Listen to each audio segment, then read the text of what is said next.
And we are live. Welcome to NBA Live Before Lock. It is Wednesday, May 7th. I am Josh Engleman. I'm joined by Greg Ehrenberg, brought to you by a nice little combination of Stokastic and DraftKings. Gonna have some fun. Knicks Celtics, Knicks up 1-0. Nuggets Thunder, Nuggets up 1-0. We got a lot to talk about over the next hour. Hit the like button, subscribe to the channel, hit the notification bell so you know when everything goes live. Follow us both on Twitter. You ready for this one? Are we ever going to get a home team to win? If today isn't the day, then no. If today isn't the day, then no. Today has to be the day. You would think. Could you imagine, man? It would be rough. It would be rough tomorrow. Be a lot of think pieces in Boston, that's for sure. And we don't OKC. Really. Yeah, but that's different. You know, that's not like a real media. That's true. It'll be the main stories on ESPN would be Boston and how this affects the Lakers in some way. Yeah, probably. Will SGA be on the Lakers next year? Would probably be like the first segment of First Take. It's weird. We don't really have anything that we're waiting on today. There's no Nuggets Thunder news that we're waiting on. Nothing's there unless the Thunder are going to miraculously activate Nikola Topic for today. Sam Hauser's doubtful for Boston, and by all accounts, it seems like he's just not going to be playing today. Mm-hmm. And then Kristaps Porzingis is probable. Whether he plays or not and how he plays, to me, is a very different question. We'll hit on that in a bit. But this isn't like it was yesterday where, you know, we pumped that first game to the second half of the show because we're waiting on all this Cleveland news. We could just dive right in if you want. Yeah, I mean, the only thing I'll add is I don't think this will be the case, but there's an outside chance of a starting lineup change for OKC just because they did start Caruso in the second half. I don't think that's going to be the case, particularly because, I mean, we'll get to it when we get there. But Hartenstein was pretty clearly the best matchup for Jokic. So I think they go back with Hartenstein in the starting lineup. He did also have 3 personal fouls in the first half of last game. I think that's the primary reason that Caruso started the second half. But whatever, we'll get there when we get there. But yeah, in terms of news, really the big thing to me is just going to be what is the health of Kristaps Porzingis. My intuition, based on what you and I talked about before, is that it's poor. But we'll get there when we get there. Yeah, it's all so bizarre. We almost need to like just be on playback right now and somehow be able to watch the warm-up feed, because I think that would probably be pretty telling to just watch Kristaps Porzingis in warm-ups. We'll get there in a bit though. First, the Knicks. 10.5-point dogs today in Boston, coming off the game 1 win. And in terms of like discussing the Knicks, I really just don't have much fun stuff to say. Like, we all know what Jalen Brunson is and his role for this team. We know what Karl Anthony Towns is. His role for this team, a little bit more ambiguous at this point. You get the 3 wings who could all play 47 minutes today. One of them can pop off. 2 of them can pop off. I never know which one it's going to be. And then we sift through the Mitchell Robinson, Miles McBride stuff. I'm just going to ask you pretty generically to start. Do you have a Knicks guy that you like today because of what you saw in game 1 or salaries or whatever? So I wouldn't say it's specific because of what we saw in game 1, but due to salaries, OG Anunoby, he's only $6K, small forward, power forward eligibility. So the position eligibility, along with the modest salary at $6K, the fact that Tibbs is pretty comfortable playing him massive minutes, which, that Tibbs likes to play his guys big minutes. And I know Josh Hart got in foul trouble last game. We know that Cat got into foul trouble last game as well. But Anunoby is somebody who's had health issues in the past. And you kind of forget that he was on that Raptors team that won the finals. He didn't play, though, because he had the appendectomy. So, that was a massive piece that the Raptors were missing when they beat the Warriors. You know, it's always talked about how Kevin Durant got hurt in that postseason because obviously that was a way more significant injury. But Anunoby being hurt was also pretty important at that point in time. But one thing I was kind of thinking about the other day when Anunoby was doing his post-game press conference, he was talking about how much championship playoff experience this team has. He is like, Cat's been to the Western Conference Finals. Brunson's been to the Western Conference Finals, and talked about Mikal Bridges has played in the finals.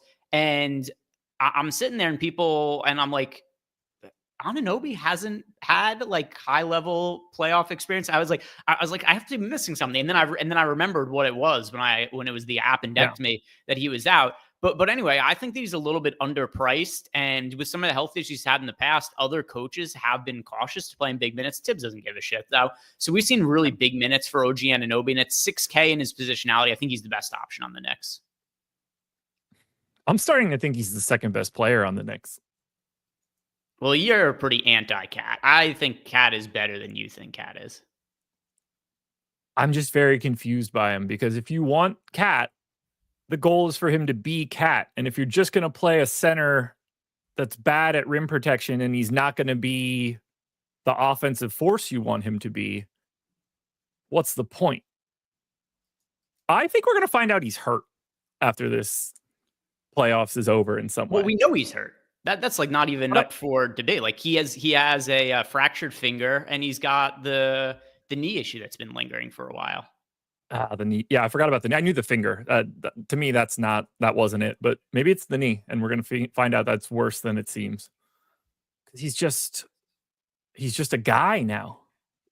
He's just a guy that doesn't protect the rim or shoot as much as I want him to. I only have 8%. A lot of that has to do with the fact that Nikola Jokic is in 99% of my lineups. So center is slightly more limited at that point. But I wouldn't be surprised if he goes out there and reigns. I think the problem for him really is that whatever matchup he ends up getting, it's not advantageous for him in this series. Like Tatum is going to handle it. Al Horford is going to handle it. When it's Porzingis and he's healthy and not sick, he's going to handle it. Like he never finds the spot he wants, which scares the hell out of me. Yeah, I mean, like, I don't have a ton of Cat, which I think we could look at that in hindsight and view it as a mistake. Like, if Cat goes out and scores 50 fantasy points, you'd be like, oh, probably should have been getting to Cat. But, it's a tough matchup for him. If I'm paying up for a center, my preference is Jokic. I liked Hartenstein a lot the other day. I like Hartenstein a lot today for pretty much all of the same reasons that I liked him the other day. I just think he's the best possible matchup OKC has for Nikola Jokic. Aaron Gordon oddly has center eligibility, so that's a thing for this slate. He's somebody who could slot in at center. Obviously, Chet Holmgren is viable at center if you need to punt. I don't love Mitchell Robinson, but he is at least viable on the low end as a punt. So there's just a lot of guys to be considering at the center position, and that kind of limits what I get to from Cat. But I don't feel great about it. It's limiting my entire Knicks starters, which I'm obviously very happy about because I think Boston beats the shit out of them today. So I definitely don't really want much of these guys. I am massively over on Mitchell Robinson and a little bit neutral to Miles McBride. I guess if I'm going to be light on Cat, I'm happy to have a little bit more of Mitchell Robinson. I don't love that either, but 3,600 center only. I can see the path where he becomes a really nice value play. Seems like I'm pairing him with Nikola Jokic pretty regularly. And if I'm pairing a expensive Jokic with a cheap Robinson, like I get the value play of it all. What do you want to do with him? So, like, Cat got into extreme foul trouble last game, and I wasn't expecting Mitchell Robinson to play very much. He kind of got forced to play bigger minutes. Cat had 2 fouls in the first quarter and then had 3 fouls pretty quickly into the second quarter. So you ended up getting a game that went to overtime that Cat played, 31 minutes? Was that the mark we got from him? It was, 31 minutes for Cat. So we only played 26 minutes in regulation. You just have to figure that Mitchell Robinson is going to play less going forward. So he wasn't a great fantasy producer in game one, played 20 minutes, but only scored like 10 fantasy points. If you absolutely need to punt, he's acceptable, but he's not somebody I want to go out of my way to get into lineups. I'm hoping it changes over the next 45 minutes because it's just not a feel that I have right now. If I bounce over to FanDuel quickly for everybody, pretty heavy ownership coming into the 3 wings, 25% to Brunson, 15% to Towns. Obviously, only one center spot on the FanDuel end. Mitchell Robinson, not the same guy on FanDuel as he is on DraftKings for the same reason I just said. You only get one center spot. And then McBride as the value guy. But it seems like on the FanDuel end, the priority is trying to figure out which of the wings you want from the Knicks. Brunson a little bit more in play. I don't have him. I'm very happy with my exposures to the Knicks outside of Mitchell Robinson. Yeah. So as far as the wing guys go, Josh Hart looks decent. I prefer OG Anunoby though. And then let's see, where do I have Bridges in lineups right now? And then Bridges, some but not very much. There's pretty clear tiers to me. It's Anunoby 1, Josh Hart 2, Bridges 3 as far as the Knicks as far as the wings go. But there's nobody who it's like a 40% play or anything like that. It's just guys who are kind of like, you know, close to 30% of Anunoby, around 20% of Josh Hart, and then just like a few lineups of Bridges, but nothing really significant. Okay. You want to hop over to the Celtics? Yeah. Let's do it. Let's end this game and then talk about all the fun stuff we have to talk about for this show. Boston. We are going to have to dig into this one a little bit. Let's just start with the elephant in the room. Center eligible, 6,100.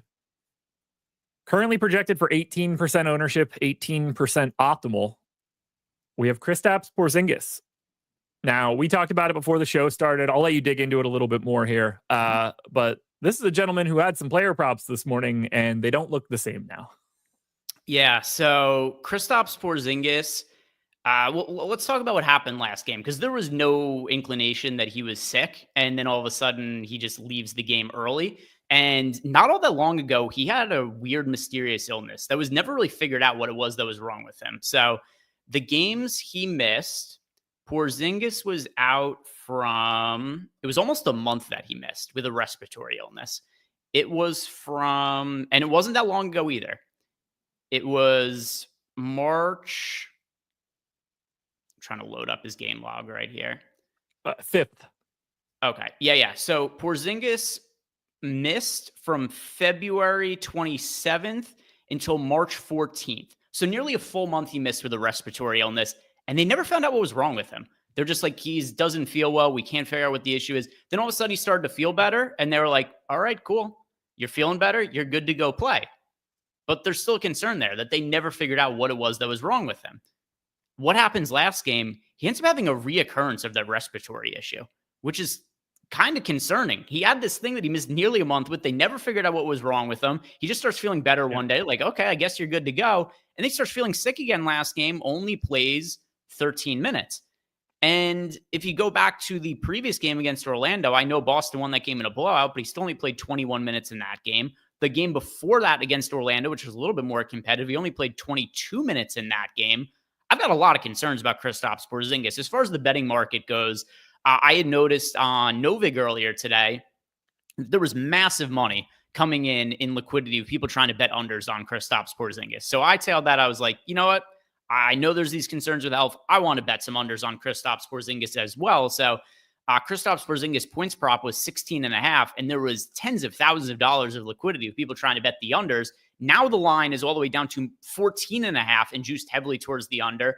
It's probably 13.5 at this point, but even at 14.5 and juiced towards the under, people were still pouring thousands of dollars on the under trying to get action on that. So I find it really unlikely that Porzingis is super healthy here. I mean, there's just so many red flags going on with him. I don't have any interest in Porzingis considering all those concerns. And despite, like, he's still nearly 20% owned. It's not like he's completely contrarian. For a 2-game slate, he's not popular, but it's not like people are off of him either. No, I'm not super interested in having him, just giving the way this is trending right now. That seems a bit dubious to me. I have 3%. So you and I are on the same page for that. But then let's play out the string a little bit. If all of this is tanking Kristaps Porzingis, where are we going? Because I don't really feel like it's impacting the rest of Boston yet. But, like, are you expecting him to start? Yeah, I assume he starts. It just makes the most sense for him to start. But I still think how he feels is going to dictate how long he's able to play. And I mean, the way these games are close together, like, he hasn't had that much time off. It was only, 48 hours ago that he wasn't able to finish a game. So my best guess is that he starts, but just kind of plays limited minutes. Okay. Yeah, I don't have much there, but, like, does that make you want to get Do you want to try to like bump Horford and Pritchard and Cornette in your process? Horford, yes. And by the way, just to read off a quote, we just found that Porzingis officially available Kristaps to play. Porzingis. Yeah, available to play. Yeah. You got it. I And wanted Sam Hauser out. Yeah, I also wanted to read a quote from Joe Mazzulla. Mazzulla said after the game that Porzingis has been fighting through symptoms even since returning. The symptoms have never gone away. And it was just, he just kind of like a flare up, whatever you want to call it, a reoccurrence of it last game. So, I mean, that's big time concerns with him. We know he's available to play. If he doesn't start, I don't even know what the hell you do with him if he doesn't. Like, I guess he's live to be a DNP coach's decision if he doesn't start. But like, I think that they try to get at least some minutes out of him. Okay. Weird. It's all weird. How you feeling about Tatum here? 9,200, small forward, power forward eligible. You know the minutes are going to be there. You know the ceiling is there. Is this the spot you want to get to in comparison to the other pay up options on this slate? Because clearly you don't have any real issue getting to Jason Tatum, but it's all relative here. Yeah. So last slate, my order of priority was number 1, Jokic, 2, SGA, 3, Tatum. And, like after the first game, when it went to overtime, be like, oh, I probably shouldn't have played as much Jokic. I should have had more of Tatum. And then Jokic just had, like a mega nuke game. So it didn't really end up being too much of an issue. For today, I have more exposure to Jokic than I had the other day, but it's still a similar order of priority where it's SGA 1 for me, though, Jokic 2, and then Tatum 3. I think SGA is live to play big minutes today. If the game ends up being a blowout, which is on the table, I don't think it's the most likely outcome, but it's definitely a possibility, then maybe you don't see SGA finish the game. But considering that OKC went down 1-0 and that was just a hyper competitive game 1, and then also Denver has like 4 good players right now, 4.5, because sometimes Westbrook plays well, sometimes he doesn't. Michael Porter Jr. is only playing with one arm. So like Jokic kind of gets forced to play 40 plus minutes, which isn't an issue for him. And I think the big minutes that he plays then kind of is going to force OKC to have to play their guys big minutes because, you and I were talking about the other day, what has to happen for the Denver Nuggets to win the series. And we were joking, well, what if Jokic goes 40 and 20 every game? Well, that's what he did first game of the series, and he could end up doing that in more games going forward as well. But OKC, we don't usually see them push their core guys to play big minutes. I think we're going to see bigger minutes out of SGA and Jalen Williams today. I've got a Jokic, SGA, Tatum, so we're in the same sort of ballpark. I'm over on SGA. I essentially have Jokic in everything, and I'm a little bit under on Tatum. And I'm okay with that. There's enough other people on Boston that Boston can still do exactly what I think they want to do today, and it doesn't have to be Tatum. Like, it could very easily be Jaylen Brown. It could very easily be Derek White. I've been beating the drum that it should be Drew Holiday if he continues to get guarded by Jalen Brunson.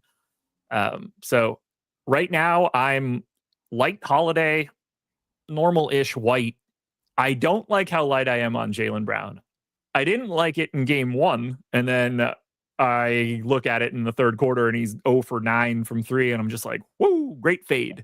Feels a little scarier today. What do you want to do with Jaylen Brown? If Tatum's your third dude, does that make Jaylen Brown more interesting to you? I'm like right in line with the field on Jaylen Brown. I have no real stand. We got him projected for 32% ownership. He's in 29% of my lineup. So just a guy that exists in the mid-range. Do you have like a strong feeling pro or against him? I'm just right in line with the field. I mean, in my mind, I have a strong pro feeling for Jaylen Brown. On my exposures, I have a strong anti feeling for Jaylen Brown. Okay. So I don't know, split the difference, call him a neutral. Okay. Yeah. So what do you think the reason is that you end up being underweight to him? Let's just look at I think Jalen Williams is causing it a little bit. I have 57% of him at a $300 more expensive price tag. And then I think a lot of it has to do with, because I have so much Jokic and because I'm over the field on SGA, I kind of lose out on that 6K, 7K range. And I have a lot more of Dort, Caruso, Cason Wallace, Peyton Watson, and the stuff at the bottom. So I think it's my pay up exposures are removing me from the mid range a little bit more. Yeah. So I I mean, my lineups also skew pretty stars and scrubs for this slate with Jokic, SGA, and then Tatum to a slightly lesser extent, all being guys you want to pay up for. And, SGA and Tatum are underpriced relative to what their salaries are during the course of the regular season. Like, it's pretty crazy that you're getting a $2,500 salary difference between SGA and Jaylen Brown. That was what, over the course of most of the regular season, like a $3,500 gap or something like that. Very big. So, and also, I totally agree with you. If I'm going to a guy in the mid range at forward, I strongly prefer Jalen Williams to Jaylen Brown. You have any Drew Holiday, Derek White takes for right now, other than just like those guys are going to be out there, they're going to play, and you're happy to have them?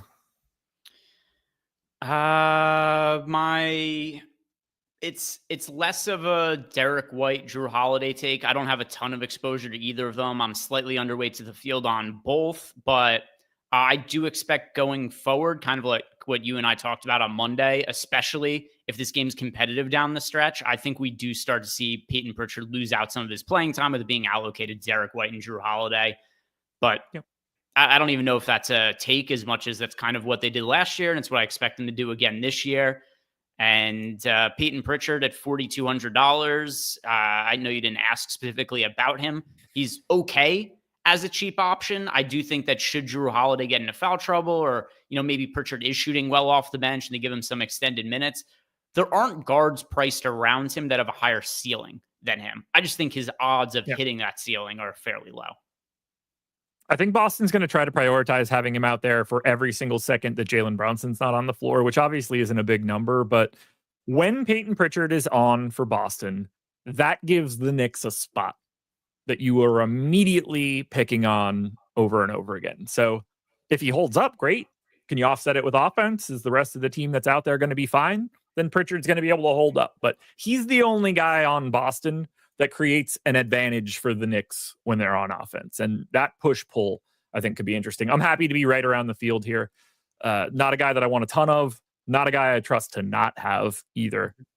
One guy that's not getting much ownership here that I think is probably worth the conversation a little bit, Luke Cornett. Does play regular minutes on a day-to-day basis. The Porzingis situation is a bit of a wild card. You've got someone like Mitchell Robinson out there that's sort of like on Luke Cornett's corner for this one, but Cornett is getting ignored. Should he? Let's see. Do I have any exposure to Luke Cornett?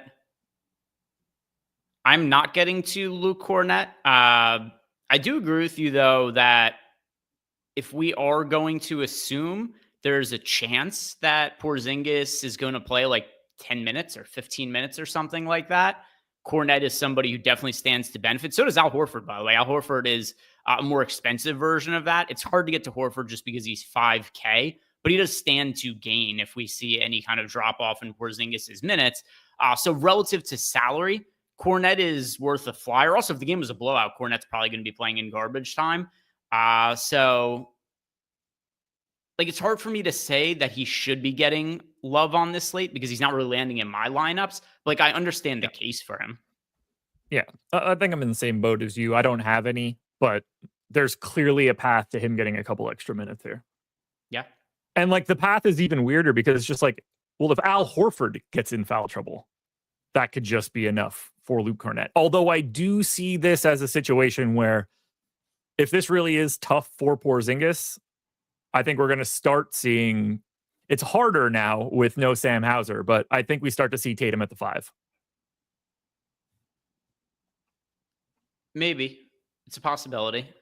When Hauser's healthy, that plays a little bit better. Now you would have to you'd be a little small. I'm really curious to see the starting lineup too, which I assume we have to be getting in a few minutes because, like we said before, like my best guess is Porzingis starts, but I'm not 100% confident in that. What's your best guess for the starting lineup? Porzingis or no? I assume it's the normal starting lineup, and he's in the starting lineup. It'd just be weird if it wasn't. By the way, guys, FanDuel Boston side, a lot of ownership going in here, and very difficult to separate these guys. 38 Drew Holiday, 39 Brown, 39 Tatum, 37 Pritchard, 30 more for Derek White, 20 and 15 for Porzingis and Horford. These guys just look better on FanDuel. They all have really interesting MPEs. You have to have 2 guys at every single position, and on a 2-game slate, you end up cornering Boston a lot because they're just the most flexible part of this. So not surprised to see the ownership being a little bit higher on Boston on the FanDuel end. Any final takes here for the Celtics? No, just kind of what you had said, also echoing some of the FanDuel pricing. Like Peyton Pritchard shows up in a bunch of lineups for me on the FanDuel side of things. Drew Holiday also is a prominent play over on FanDuel. It's for the exact same reason. I mean, the way that the Eastern Western Conference Finals or the second round align, where they're trying to get the teams playing on the same days, like we're gonna have pretty similar slates every other day until tomorrow, at least, because it's only a 1-game slate. But with that being the case, shooting guard once again kind of sucks over on FanDuel. So it's the guys who are pulling ownership. It's Lou Dort, Alex Caruso, Peyton Pritchard. Drew Holiday. Like almost everybody who's viable at shooting guard, actually, now I'm looking at, is 30 to 40% owned on FanDuel. And none of them, it's really hard to differentiate them. That's FanDuel for you. Guys, hit that like button if you haven't done it yet. We're live on Playback right now. We'll be live on Playback after this show. It's playback.tv/Stokastic. We've got OddsShopper pulled up there right now. Greg's sharing all the top bets on the NBA side while we're live. And we'll be there watching Boston and New York for the first hour. You can subscribe at Playback and get yourself a coupon for a single sports sim at Stokastic. Just shoot Greg a DM, send an email into the support channel if you sign up for our Playback package. I got another good one for you guys. If you haven't signed up at DraftKings Sportsbook yet, it's a hell of a deal. Bet $5, get $150 in bonus bets instantly. Link in the description. I shouldn't even have to sell this one. It just sounds so obvious if you haven't been there yet. Oh, bet 5, get 150. You get 6 separate $25 bonus bets. You got 7 days to complete it. All you got to do is place a wager of $5 or more between May 29th and June 18th. And then you'll get the $150 in bonus bets. Bonus bets are going to be in your sportsbook account. You don't get cash. They're not transferable. Don't do any of that stuff. 1 qualifying bet per customer. You can't just get a billion of these if you wanted to. Doesn't cover odds boost or profit boost or anything. Got to be 21 or over. In Arizona, Colorado, Connecticut, Iowa, Illinois, Indiana, Kansas, Louisiana, Massachusetts, Maryland, Michigan, New Jersey, New York, Ohio, Pennsylvania, Tennessee, Virginia, West Virginia. Wow. I might have named the wrong state for one of those little acronyms, but we'll be fine. The legal age for gambling is 21 or over in most states. And if you or someone you know has a gambling problem, please call or text 1-800-GAMBLE. People don't know that Josh listed all those states just from memory. I did. I mean, I could do the state song in order, so I'll be fine. Alabama and Alaska, Arizona, Arkansas. We could do this all day. There needs to be a new one for betting. This is the legalized gambling song. It's going to be really hard. I know I've known that song since I was in elementary school. We're going to need a real good music producer. Is for what's Pharrell up to or whatever, because when we add Canada, it's just not going to flow the same way. How do we fit that in there? And is Canada its own state? Are there multiples? Like, does Ontario become its own state? It's tough. Do we make them change their accent? There's a lot of things to consider. I mean, we're going to have to change some of the names for sure. Yeah, America's not going to say Saskatchewan all the time. Yeah, I mean, we're not. Hockey might be illegal. Who knows? Lots of things could change. Something to keep an eye on.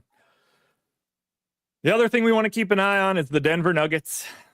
10-point dogs in OKC 230. 40% ownership to Jokic, to Gordon, 35 to Murray, 30 to Russ, 25 apiece to Christian Brown and Michael Porter Jr., about 20 to Peyton Watson. You guys can see it on the screen right now. It was basically the exact same situation on Monday, and he gave me 42 and 20, and I'm running it right back. I want Jokic and everything. I do think Denver loses this game, same as I did on Monday. I don't think it goes very well for Denver, but I am not getting away from Jokic. Yeah. I love Jokic as a pay-up option. The only knock against him is that SGA is extremely cheap relative to what SGA is. and he is my favorite pay up option to get to. I would prefer Jokic if they were the same price point, but they aren't. Jokic is $1,400 more expensive. Hey, pause. Horford starting over Porzingis. Ooh, okay. All right. What? All right, I got to pause this entire discussion of Denver and OKC because I'm on projections. Mm-hmm. What do you think about Porzingis now? Well, I was already, I can't like him less. I was already jamming the unders on his props, and I was already not playing him in DFS. So, like, I can't have negative exposure to him, right? Like, that's not a possibility. I can't have negative exposure to Kristaps Porzingis.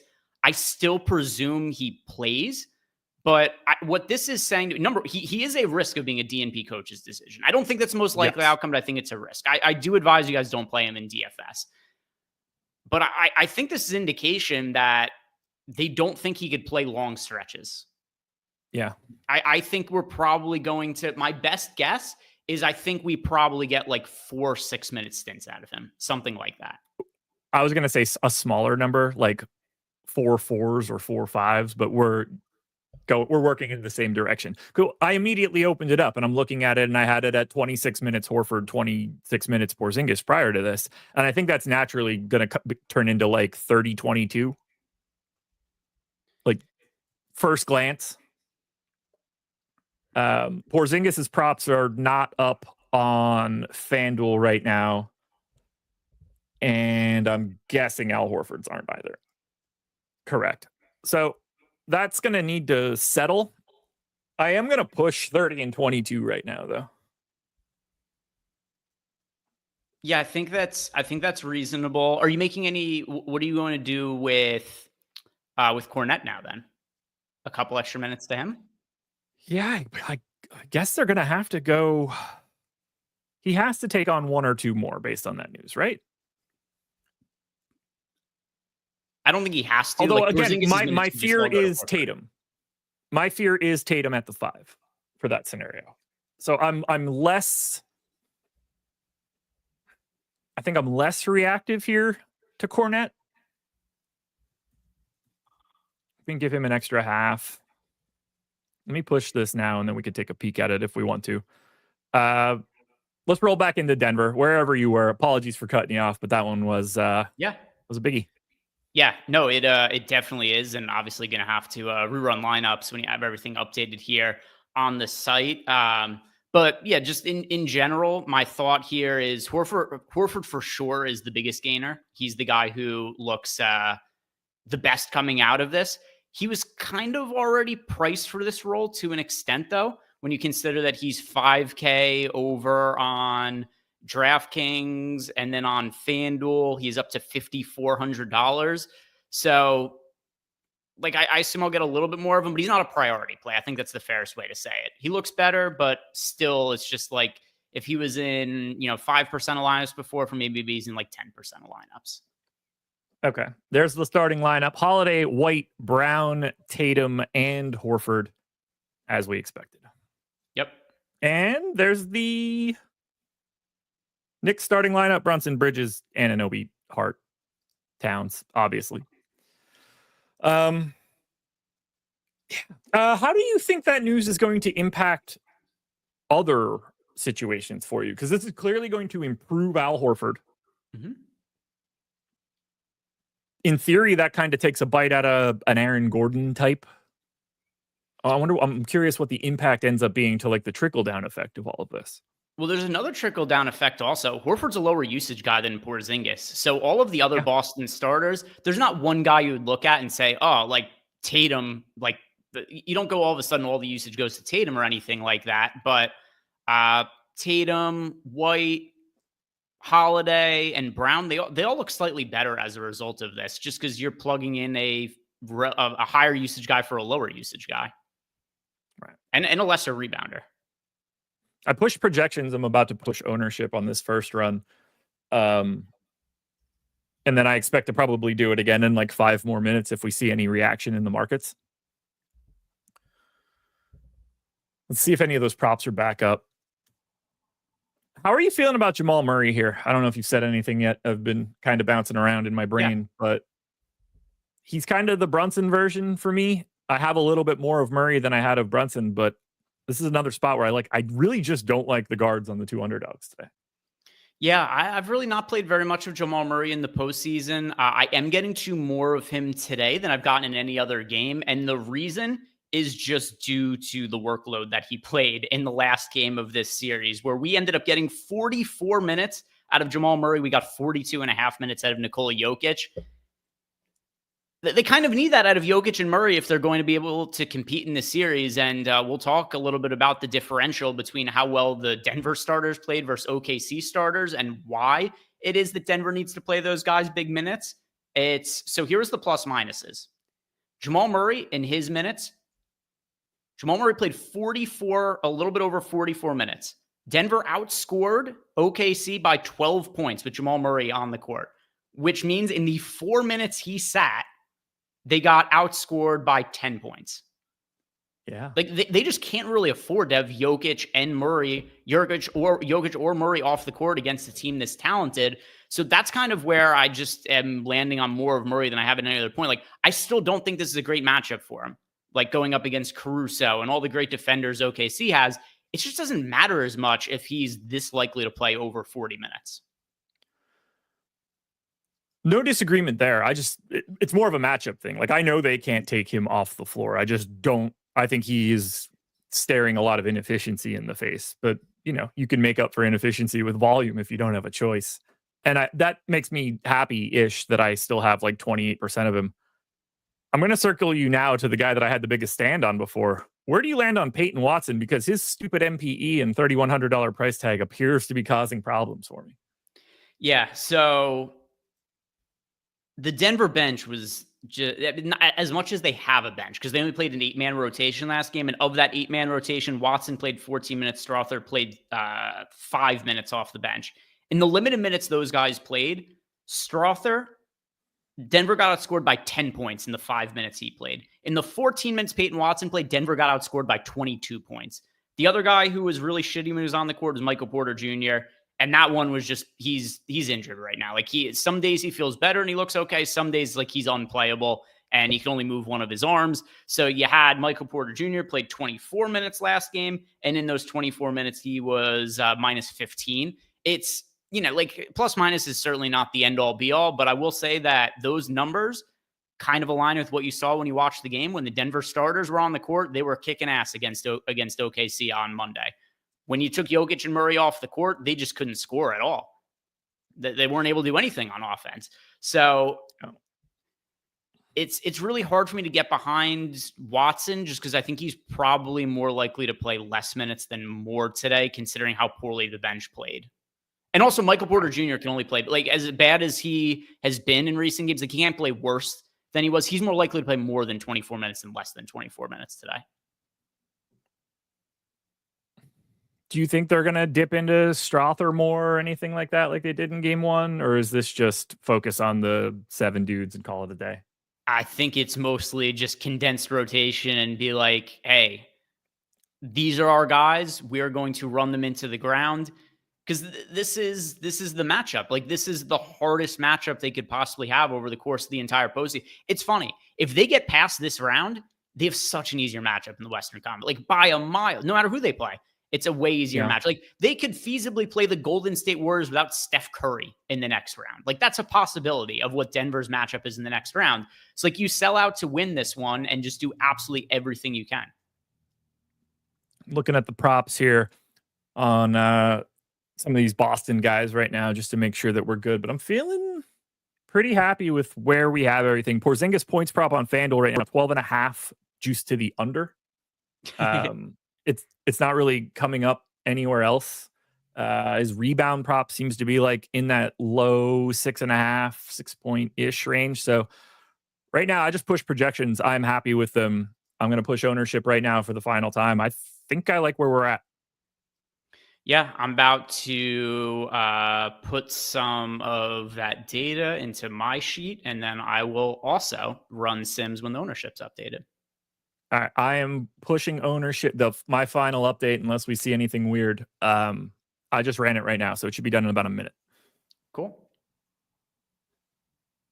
Hit that like button, everybody. Helpful. It's very helpful. You want to talk OKC? Let's talk OKC. Unsurprisingly to me, this is the best team you can get to. They have the highest implied total. The pace is higher in this game. Everything I said from Monday. 60-40 on late game, or at least it was 60-40 prior to the Horford news. We'll see what we have there. This is my most exposed team. It's the team I want the most, and it's really not close. 40% ownership to Shea, 40 to Jalen Williams, 40 to Caruso, in the 30s on Isaiah Hartenstein. You've got your value for Cason Wallace or Isaiah Joe or Aaron Wiggins. There's no limit to the amount of OKC that I can have here today, but I am more than happy having a lot of Jalen Williams, SGA, and in this case, Alex Caruso. Yeah, and the big one for me on Monday was Isaiah Hartenstein. He wasn't bad. He wasn't great either. But I did see what I was expecting to see, which is that Hartenstein is pretty clearly the best guy for them to be putting on Nikola Jokic. And once again, referencing the plus minuses, which is not the end all be all, but I did think they painted a pretty accurate picture of game one. Here were the plus minuses for the starters for OKC in that first game. SGA, they were outscored by 16 points with SGA on the court. They're outscored by 21 points with Lou Dort on the court. They're outscored by 14 points with Chet Holmgren on the court. They're outscored by 6 points with Jalen Williams on the court. But OKC outscored Denver by 2 points with Hartenstein on the court. Like he certainly didn't neutralize Nikola Jokic. It's evident just by looking at the stat line. But he is so much better equipped to be guarding Nikola Jokic, which, by the way, is still not all that well equipped. But he's in a much better physical situation to be able to guard Nikola Jokic than Chet Holmgren is. He's a much better guy to be guarding him than Jalen Williams is off the bench or Lou Dort or whatever other options they try. Hartenstein played nearly 30 minutes, even though he got into foul trouble last game. I really think they're going to do everything they can to try to align Hartenstein's minutes with Jokic, and they'll just let him exhaust his fouls. I do think that is going to be happening. I do think we're going to see Dort on Jokic a little bit more in this one. Not that I think that's going to be super actionable or anything, but it is something I'm expecting at least a little bit. All of the ownership numbers that are on the screen right now have been updated. Just a quick bounce back to Boston. Porzingis down to 6, Al Horford at 20, Pritchard at 20. Little bit of incremental bump for the rest of Boston there. And I'm going to pull up OKC FanDuel side. It's the same story. 40, 35, 50, 40, 40, 40, 30. They're just getting absolutely jammed. And they should, because it's very clearly the best spot of all 4 teams today. I think it's really hard to think that it's not. Yeah, for sure. I'm really curious to see what ends up happening because I got the sim running right now. Really curious to see what happens with some of the exposures here because I do think I'm going to be getting to a little bit more of Boston than I got to before, just because Porzingis isn't in that starting lineup, which it's OKC is still the best team on the slate. But like, I wouldn't be surprised if I had 60% of Jalen Williams before, like maybe that becomes 50% of Jalen Williams with like a little bit more exposure going to Tatum and Brown or something like that. But I'll see. Updating it right now and should be done like 45 seconds. Zach to the future. Hit us with a member message for 14 months. What GPP value plays for DraftKings? By the way, also, News God just sent this to me. Sorry, I'm doing the same thing you did to me before, where I'm interrupting your question with the Porzingis question. But Kristaps Porzingis said the availability of him is that they're going to do whatever gives them the best chance to win, and that's why he's out there today. So I think we're seeing like pretty limited Porzingis. Like I think he plays, but I think it's very limited minutes. Maybe whatever the best thing is for them to win is him not starting and him not playing, and Mazzulla's being weird. I trust nothing. Either way, I don't expect to have him, so I'm glad we got that kind of news. Value plays for DraftKings are weird because I'm quite confident you're asking me or asking us that question about cheap players, and that is not what value is in the NBA playoffs, which is an interesting way to talk about it.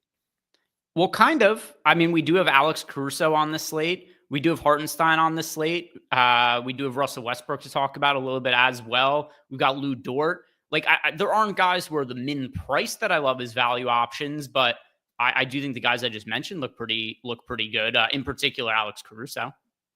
Yeah, I'm more speaking to the fact that the top point per dollar plays today are Nikola Jokic, SGA, Jalen Williams, Jason Tatum. Then you get to that Caruso play. Next one's Jamal Murray. Like, It's not like it is in the regular season where you're getting these like point per dollar beasts at 3,800. The best players are actually the best values, but I assume he's asking for cheap players.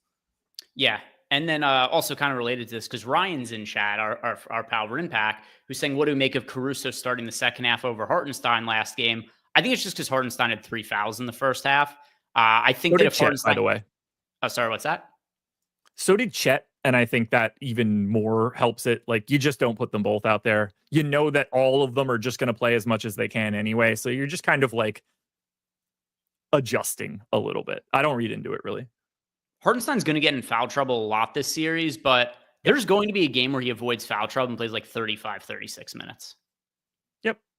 No doubt. They want that at least, you know? Yeah. Del Toro then had... Go ahead. It's just a matter of will he be able to do that with the amount of minutes that Jokic is playing right now. Del Toro with the super chat as well. Peyton Pritchard or Cason Wallace in a FanDuel GPP?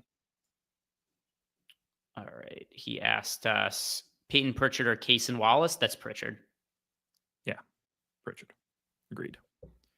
Are these really sorted correctly? Did that update? Uh-oh. 153-1. Yeah, they did. Sweet. All right, I got my lineups. Yeah, I've got my lineups all set, ready to go. I've got all my exposures in front of me. Also, if anybody has questions for us in Discord, I see we had a couple of questions in there, so we could answer those too. But I think I'm just kind of getting this vibe from reading some of the messages in chat. I think people are a little afraid of Alex Caruso for reasons that are not related to Alex Caruso, but more so because Ty Jerome was the popular play last night and put up a total dud. Here's kind of the funny thing about this. Ty Jerome was a much better play last night than Alex Caruso is tonight. Like, considerably better.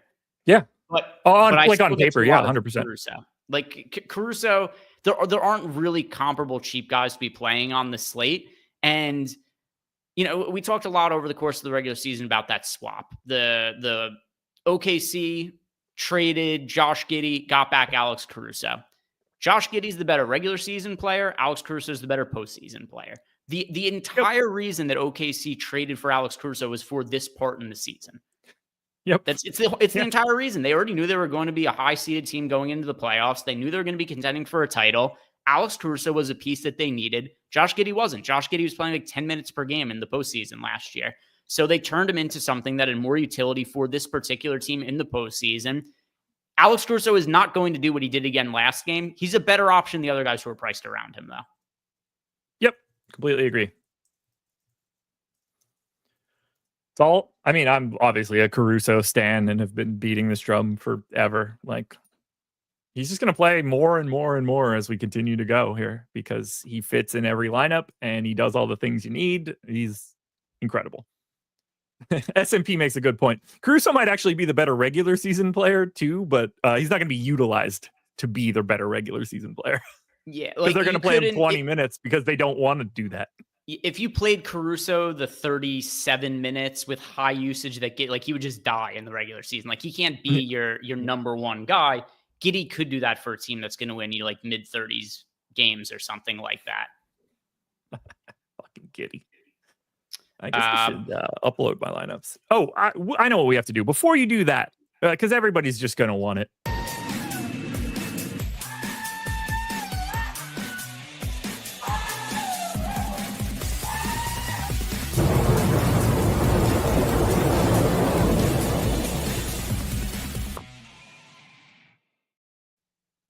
Nuke of the night time. Yesterday, I gave you Dean Wade, who was pedestrian, I guess.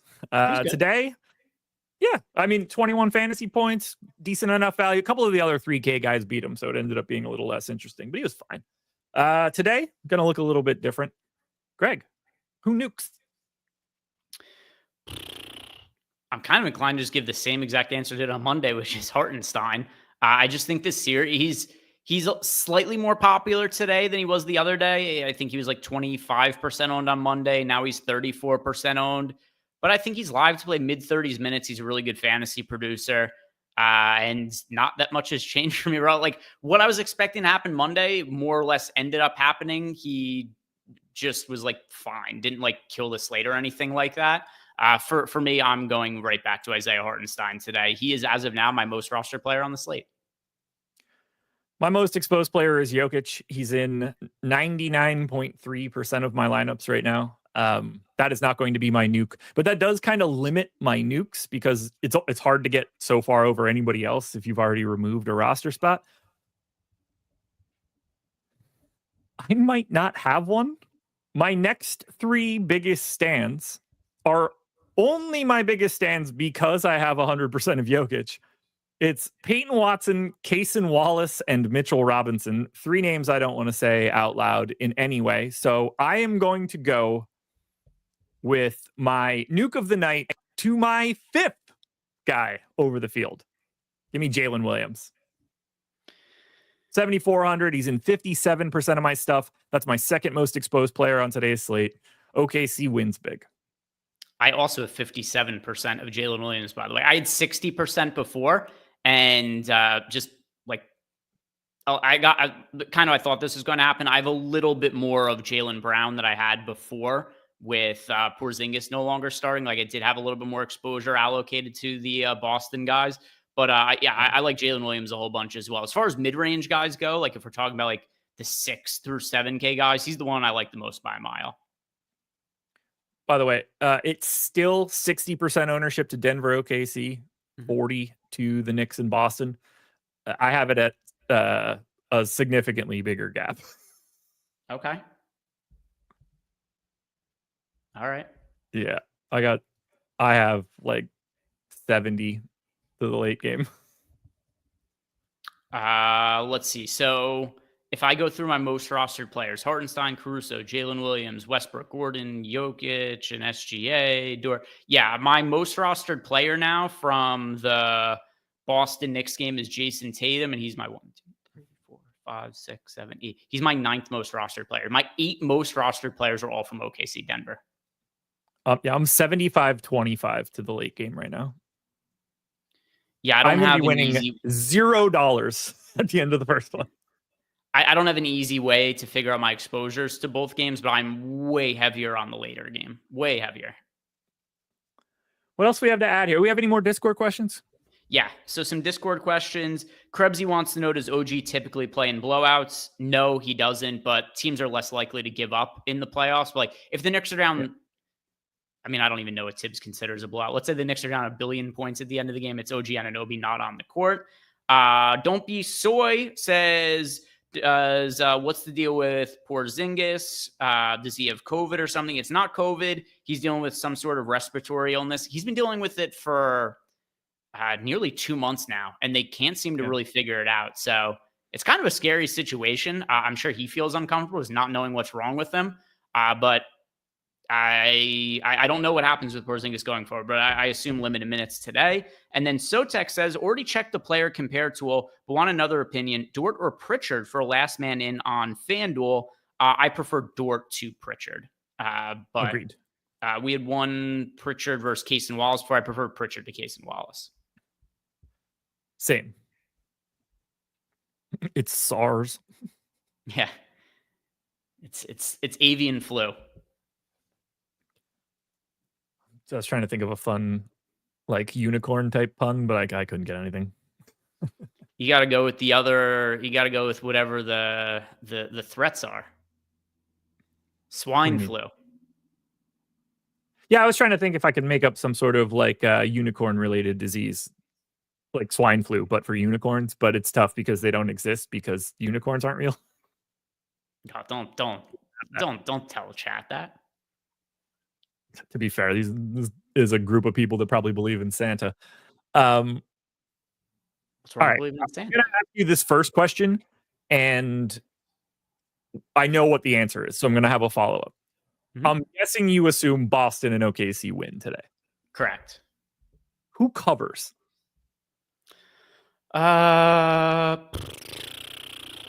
Well, I'll tell you from looking at the data on Juice Reel that I find is pretty interesting. I can tell you where the sharp money is being bet today. And I can let you know that at least with the spreads each being, this is not like outright who people are picking to win the games, but just with the spreads being pretty wide. Sharp money is on the Celtics today and on the Denver Nuggets. So those are the sides that the bigger money bettors are playing. Ooh. The last 2-minute report just came out for the Pacers and Cavs. I'm going to dig into that when we get on to playback. Okay. I bet there's some ridiculous nonsense in this bad boy over the last 2 minutes. I mean, so much happened in that game. There's probably like there's 100 plays to write up.